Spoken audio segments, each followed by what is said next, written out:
So how many houses is too many houses, and at what point do things start to slow down? What's up? This is Ed. It is Friday, the 27th of October. I hope you are out there enjoying this beautiful weather. It's about flipping time. Also, the D-backs are going to the World Series, so that's some good news. But hey, I wanted to throw just a couple of quick metrics that I heard this week that I thought were interesting and things for us to think about. One of which was apartment buildings, and the 85281 zip code, Tempe, Phoenix area, was ranked number 6 in the country for new construction of apartment buildings over the last 5 years. They're sitting on over 20,000 units, which was a 38.8% increase from year over year to 2022. And it's like, okay, wow, that's a lot. Now that's where ASU is, Tempe Town Lake.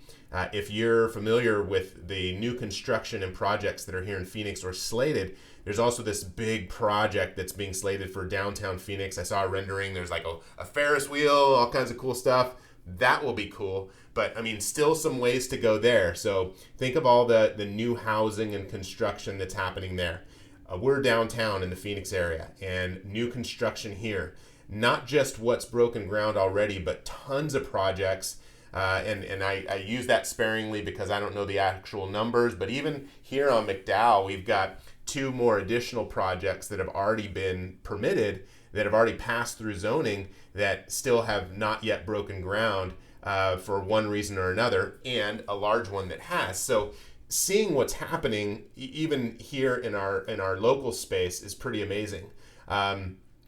What does that look like moving forward, and how much can we really support? The market, as long as interest rates stay up, really keep people into renting. So if rates stay high, this week and last week they got over 8%, which is like the highest that we've seen in something like 23 years or something like that, right? And it's like, wow. So now that we're up at that level, it's very challenging for people to be purchasing properties here with financing, or more importantly, it's harder for sellers to be able to see the value in selling their home. So not a ton of houses on the market comparatively, but also the demand has really shot down here in the last couple of months. Of course, there's some seasonality included in that. Who knows how much, but also with rates creeping up to 8, that's a very, very, very tough sell. One interesting stat that I thought was interesting this week as well was new builds are up 11.5% year over year here in Phoenix. So new builds, whereas most of the realtors here in the Valley are just really just struggling to make those things connect, guess who's not struggling is those new home builders. Why? Because they have nothing that they need to sell to lose on a great interest rate like most sellers would. Lose a great interest rate to go for a high one. So that's the first thing. So home buyers are opting to go there also because sometimes those guys are carrying rates and buying the rates down and making it exceptionally more attractive for those that would buy those units.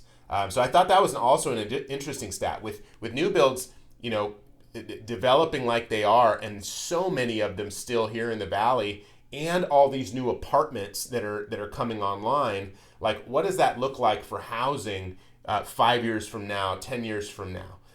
Based on what I had brought up in the messaging last week, where we've got some economic data that says that Phoenix is really stepping up its game, and we've got such a huge new wave of business that's coming here. What does that look like for housing moving forward? If rates stay high, of course, apartments will stay full. But again, what are rates going to have to do to keep that competitive? So keep that in mind as we're taking on new properties. Expectations for me is that we're going to continue to see rents come down because there's just so much more online that people can go and or so many more houses available in the apartment space that dig into our properties that are that we rent, where most of our stuff is the single family homes. So that's going to be an interesting stat and interesting things for us to see here moving forward.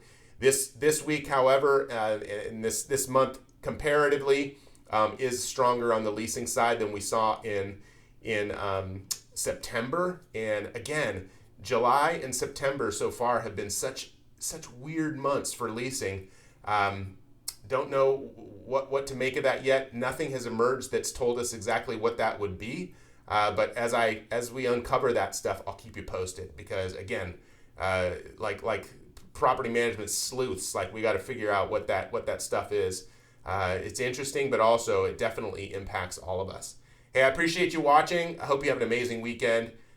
Go D-backs. It brings just a whole different level here to the Valley when the D-backs are doing well. I'm not really a baseball fan, but I did watch the last few minutes of the game here this week with Belle, just to say that we did and to show her that experience. Capstone Contributes is coming up in 2 weeks. Feel free, if you haven't contributed already, please do, if you've got the extra to spare. And if you can come down, please do as well. It's such an amazing day, such a fun time. We've got a lot of corporate sponsors that have already answered the call, and we're doing our best to raise as close as we can get to $25,000 to build 20,000 bags for help and help snacks this year.